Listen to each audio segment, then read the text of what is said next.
Alright lads, so today continuing on with the newer character showcases. Earlier this week we did try out the brand new full Holo Ichigo. Today though, we're here to have a look at SEGUND ETAPA ULQUIORRA. So ULQUIORRA is a heart rank ESPADA. That might be worthwhile given the new Senkemono update where affiliation does in a way matter if it's a somewhat rarer affiliation. And while rankers as a whole aren't really too rare, really good ones, especially new ones given that we are focusing on the 1000-year Blood War arc, kind of is to a certain extent. But one of the best things about ULQUIORRA is going to be what he is going to fulfill on your account, that being a new range ESPADA killer plush unit. Similar to Ichigo, this character is designed in mind to be used in guild quests. So outside of guild quests, his damage output isn't super crazy. Inside guild quests though, it does get a lot higher, as he is given Frenzy +3, more killer effects, and also more range damage. Similar to Ichigo, this character also does come with 2 soul traits, in this case maybe a much better one, offering 12% recharge and also 22% strong attack damage, and that of course also does go for himself. And the way K-Lab designed both of these new characters, Ichigo and also ULQUIORRA,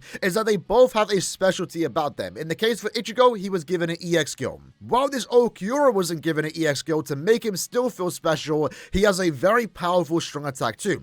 Being a distant AoE into a tracking vortex, one of the best strong attacks in the entire game. But alongside that, it's a superior strong attack, so it does have a longer than usual cooldown, around 2 more added seconds, but it does do 20% more damage. That's not all, it's also a boost effect, so it's providing your team with a 43% attack, focus, and defense increase, while also providing them with 3 barriers, 5 barriers for yourself. So in all honesty, this SA2 is doing quite a lot, and to make sure you can get the most out of that SA2, when you are at full stamina, which you will have an easy time doing, you are going to get 6% more recharge. Other than that though, the skills that the character does have is basically what you expect for a character like this. He has the booster, the sharpshooter, multi-barrier. We have enhancer, debilitate with bombardment +1 for example, and he's also immune to every stat element. One of the weird things about this character when he first got announced is that he does lack poise break, which has basically been the standard for guild quest characters. In guild quest in particular, there are poise enemies, and him lacking it is somewhat of an issue, but when you actually play with him, you kind of realize that in all honesty, it's not.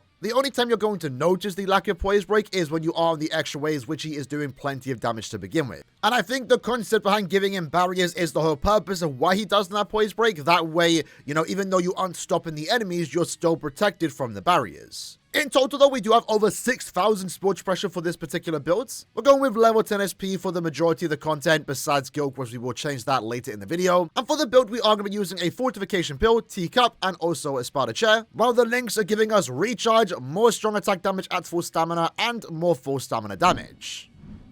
Alright then, so first up, let's take you into links or trials to get a good feel of how the character does perform. So, his SA1 is going to be a ranged collision attack, and what that does mean for anyone new is that it's going to push back the enemies. Range collision has kind of been a hot debate over the last couple of so years, whether it's good or bad. More often than not, depending on the strong attack, it can really ruin a character. But in the case for ULQUIORRA, this is actually a really good strong attack one. It's probably like one of the best range collision attacks you could have for a strong attack one. And the reason for that is because you're very easily able to drag all the enemies and get all the damage off. Now, ULQUIORRA in particular also has an upgraded version of this SA1, as it does hit 10% harder when compared to any other character in the game that does have this particular SA1. And you're going to see in guild quests, it's going to be very, very good for doing a lot of damage and also inflicting weakening.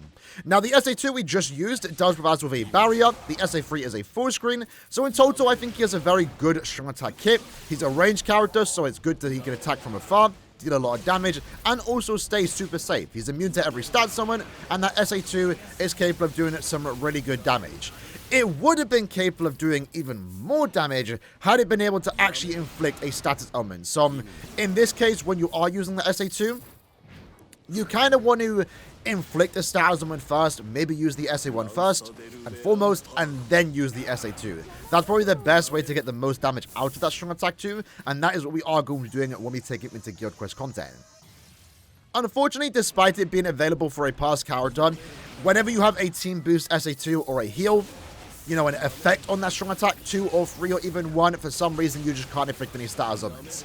I thought maybe like 9 years into the game, coming up to 10 years, K-Lab would start allowing status elements on an SA2, you know, boost move, but unfortunately not. If he did have that, that would have been super crazy. But that's unfortunately something that every boost character has to suffer from. For our first attempt though, a 1 minute and 42 second clear time. Nothing super crazy, but we can definitely get faster. And we weren't even trying to go for a super fast clear time. But the one thing I will say, like I already mentioned, safety definitely is not an issue with this character. With the barriers and the complete status immunity, this character is super safe and always going to be at full stamina.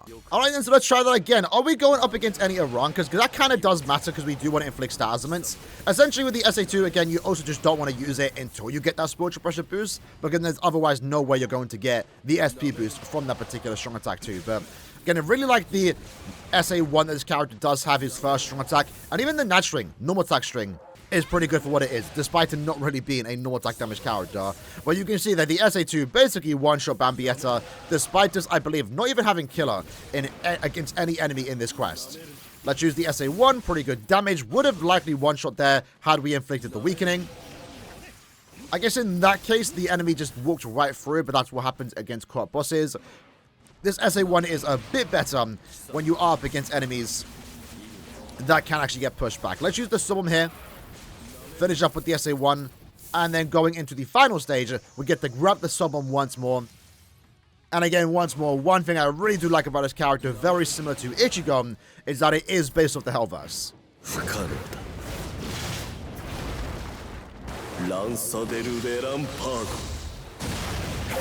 So yeah, not too bad. And then finish up with the SA1. Is that everyone taken down? Yes, it is. Yes, it is. So in that case, in line with a lot of characters, 1 minute clear time, but can we get that sub 1 minute? Let's find out. Attempt number 3, what might be our last attempt right now before we move into Epic Raids. Well, of course, Epic Raids battle, he's going to be very good in there. Let's let the SA2 deal its damage. One thing I will say, I just really like that the strong attack 2 that he does have, you know, the distant AoE into a tracking vortex has finally returned. It's been very rare over the last year or two. Not many characters do get it, so him getting it right now for a 100 million download celebration character is actually quite noteworthy, especially as he is a premium character too, so you can get him later on through summer tickets, which can be very good, right? Hopefully you get dupes of him, because both him and Ichigo get very much better with duplicates. Bit awkward here, maybe I should have subbed him there, but we'll keep it going. Let's use the SA1, wait to inflict a status summon. So this is a bit the awkward part where we can't... I mean, I guess we could use someone now. Then SA2. Don't think this is going to be a sub 1 minute, but it's going to be close enough. Very consistent at the very least. But yeah, I think it's actually very noteworthy here that he was given that tracking vortex SA2. Because you rarely see it nowadays. You really don't. So Soulbomb goes off. Strong attack damage, despite him lacking Berserker. Strong attack damage increase. It's quite good, to be fair. Right now, not too bad. I think the boost and Weakening Plus is definitely doing a lot of carrying there. So in this case, 1 minute and 4 seconds. Weren't able to get the sub 1 minute today, but it's definitely possible. Had we maybe just inflicted a status a lot earlier on Rose in the third room, we would have played in under 1 minute. For not having killer though, honestly, that's not too bad.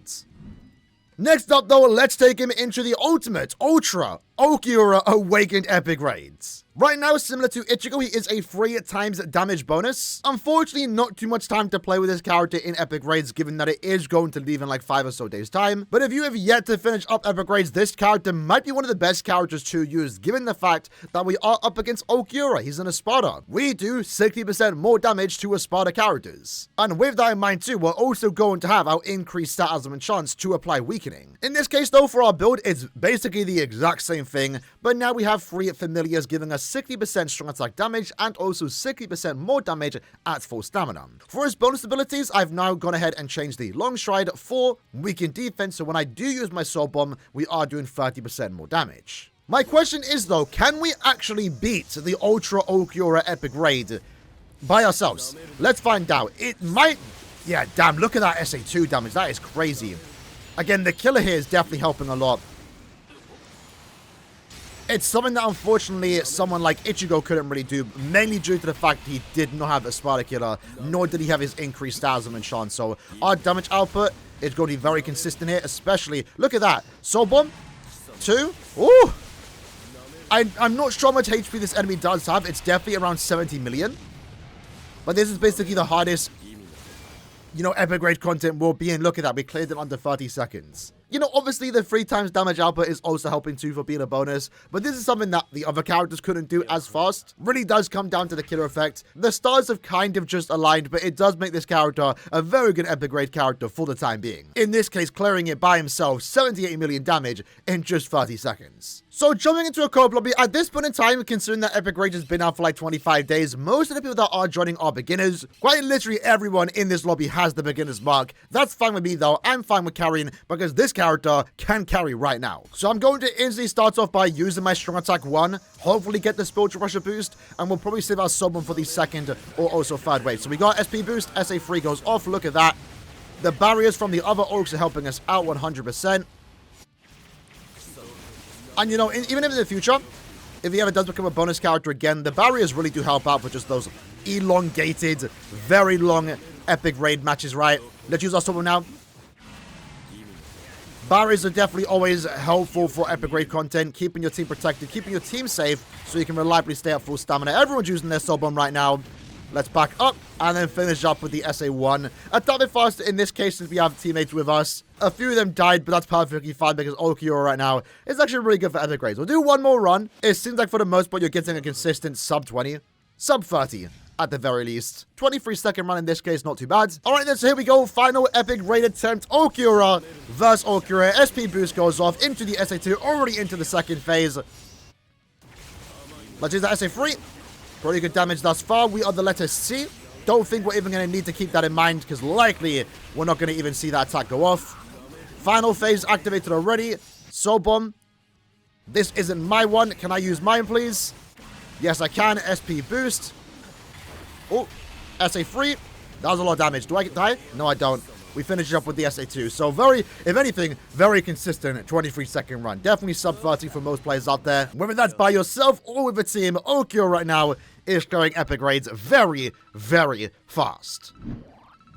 And last but not least, let's take Ulquiorra into the Range Espada Guild Quest. Because right now, that's the best part about this unit. Out of all the currently playable Guild Quest phases, the Range Espada needed the support the most. They needed a new normal attack damage character, which they recently received with Parasol Momo, which you might have picked up for free through the photo print round 1 ticket. I know I did.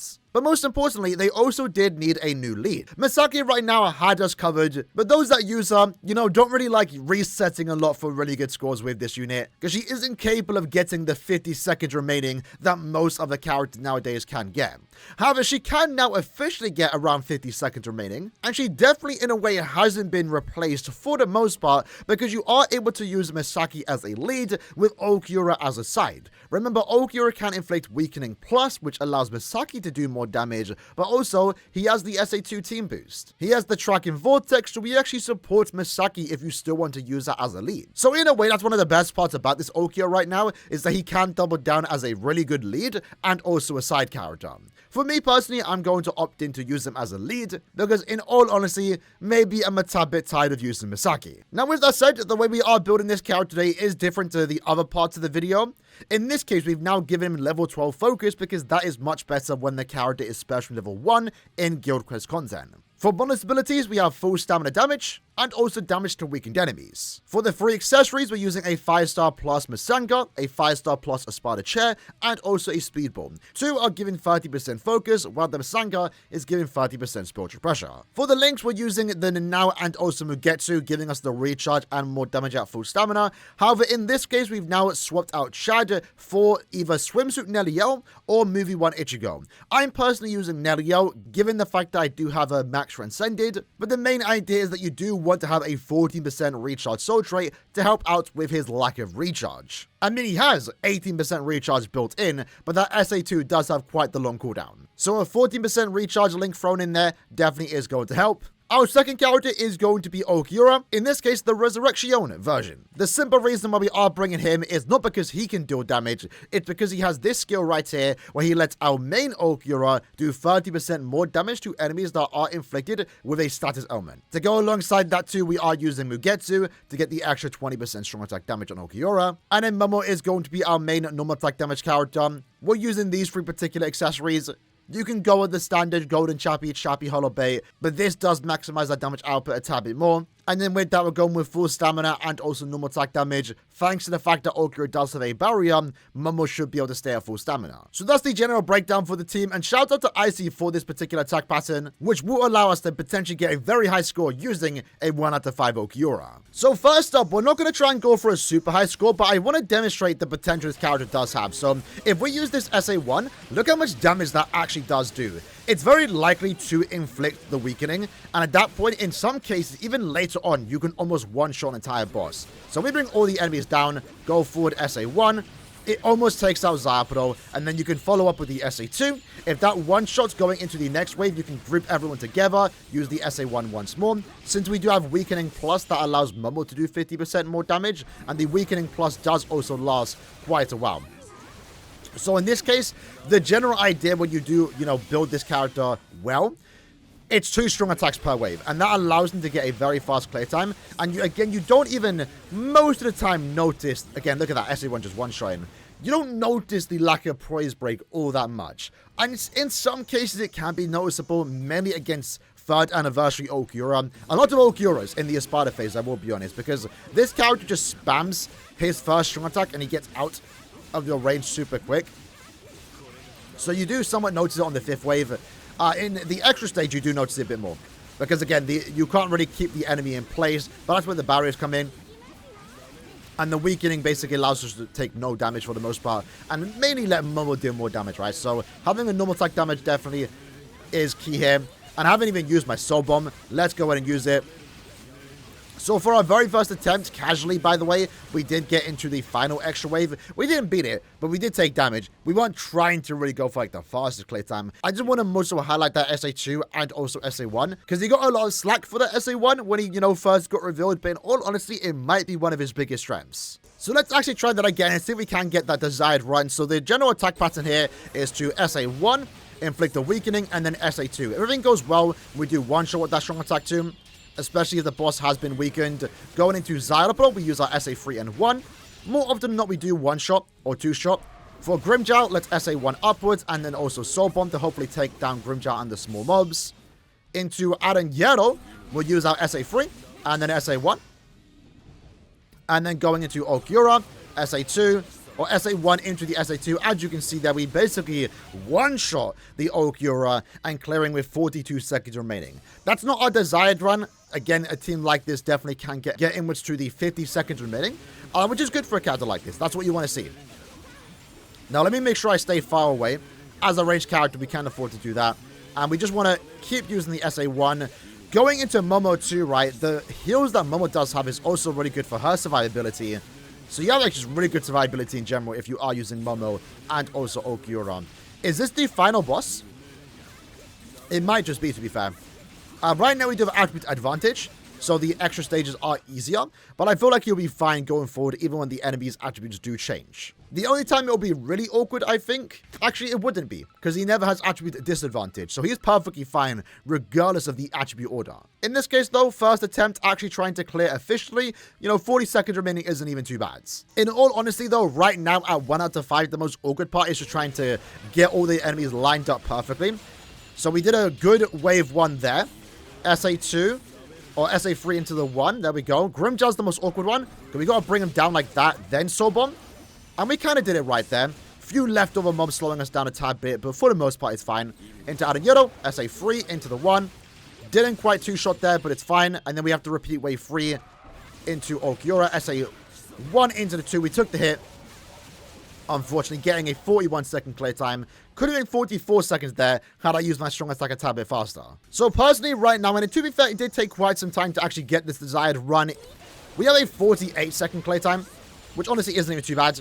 But again, I want to try and get 50, but I don't think I can get it in today's video because we're not going to reset all too much, right? So again, for Grimmjow, let's try and drag all the enemies down, then Soul Bomb. Kind of missed my SA1 there, unfortunately. So now the enemies are all over the place. The run itself, right now, pretty much, it's make or break it on wave 3. Because wave 4 is fine. SA3 into the 2. And then wave 5 is a bit awkward. But if all the enemies kind of line up, you are absolutely golden. Unfortunately, right now, for us, not so much. But you can see the potential, right? Again, that SA1. That SA1 is really powerful. I would love to see that more often on other characters, in all honesty. And I think it pairs very well with his SA2 as well. This character would not be nearly as good if it weren't for that SA1, in my opinion. Maybe a better SA1 could have been the vacuum-like attack that groups everyone together. That wouldn't have been too bad, to be honest. So SA1 upwards, Soul Bomb. There we go. That's kind of what we want to do. Leftover mob, but that's fine. The SA3, it just comes back in time. No status proc in Aaroniero, unfortunately, so that's going to slow us down again. We should have killed long before Momo even decided to use her normal attack string, but SA1 into Tomb. Right now, very consistent 40 seconds. 44 at the best. But for the time being, I'm now going to reset and try and get a much higher score. All right, here we go. Last step forward, SA1 into the 2. Perfect, wave 1. SA3. Maybe don't even need to use my SA1 there. Dragon Ball down, upwards. Bit awkward because I had some missed enemies. See, 3 got dragged there, but we'll keep it going. SA3 into the 1. Why is Ulquiourrra all the way up there? That makes it so much awkward. What was that score? I actually didn't even know. That was the idea. It went a bit better besides some leftover mobs. But that was what, 46? So it's kind of in line what you want to get. Let's just make sure we take... Well, that's not too good. I was going to say let's make sure we don't take any damage. You do want to play it safe at the start, because the barrier, I'm pretty sure, gets removed. Unless Momo has it active. But that's where Momo's going to come in clutch. That's where she's going to carry us right now. Deal hard damage, right? We just need to inflict the weakening and we're good. We don't even need to do damage right now. But that's what I'm saying earlier, right? When it comes to the lack of poise break, it's noticeable here. It's noticeable here. The first 5 waves, you're pretty much two-shotting regardless. But when it gets to the extra waves, it does get a tad bit awkward. But having a really good normal attack damage character does make it a lot more bearable. So he is imperfect to a certain extent, but I think he's great enough. And the main goal for characters like this is to make Guild Quest easier and also get high scores, and he does lie to do that. For this run, despite having a few hiccups, we got 46 seconds remaining. All right, we go. SA1, 2, good wave 1, 3, really good wave 2. In that case, we didn't even need to use 2 strong attacks. Really, oh, hold on. That's SA1 into the 3. Down. Oh, that was really good. Wow. That could have been like a 51. That's actually a PB. Damn, I'm actually really happy with that to get that on camera too for the showcase. There we go. That's what you want. So we might just end it there for resetting for good scores. I'm going to play it super safe here. I don't want to take any damage. I want to make sure this run counts. But that could have been like 51, man. I don't know where the run went a tad bit wrong, but that went very well. Very well. So there we go. I was just about to use my SA2. Hopefully that doesn't ruin the run. No, we're fine. Momo's gauge has been activated. Again, the barriers from both of us are really good here. How far we clear the extra wave doesn't matter. So what went well there was it was a perfect wave 1, a really good wave 2. Wave 3 was really good too. That's what you want. You want to kind of kite the enemies together, then use your strong attack 1, and that's where the strength of that SA1 does come in. The SA3 on the 4th wave could have killed a tad bit faster. But other than that, that went very well. I'm actually quite happy with that score. Preferably all the time I do want to get a 50-second run. But that was basically 50 seconds, right? 49.6. For those that want to know what the Guild Quest, numbers like, you are looking at this number right here. The 5-2 basically just means we cleared all extra waves. But we're looking at the 4961. So we got a 49-second run, very close to 50 seconds. So yeah, overall, I actually think this character is actually really good. I find him a bit more impressive when compared to Ichigo, who released alongside him, at least at Special Move Level 1. At 5 out of 5, I think Ichigo definitely has higher potential for higher Guild Quest scores. But I think gameplay-wise too, he actually looks really cool. That Vortex has some really good visuals to it. And the safety that he does have, the strong attacks that he does have just flow very well together. Similar to Ichigo, I would love for this character to have been super broken 9th anniversary level, like you probably would like to say about a lot of fan favorites, right? But I don't dislike him being made a Guild Quest character because it is for a Guild Quest phase that needed it the most. So him being that and also be a premium character, I think is actually a really good positive for the future of Guild Quest, because we can potentially get him later on through summon tickets if you didn't get him right now while he is available. Like I already mentioned a few times, despite some of those criticisms, his longer than usual cooldown SA2, his SA2 not inflicting stat ailments, His SA1 being range collision, the usual stuff that you saw with this character, and the lack of poise break. In practical use, honestly, it doesn't matter. Doesn't stop him being a very good character. Very happy to have him. And it's also just really cool to have a good, playable, fun, spiritual pressure Ulquiorra, especially in his resurrected form. Let me know in the comments below what you lads think about this character, and I'll see you lads next time. Take care, and peace.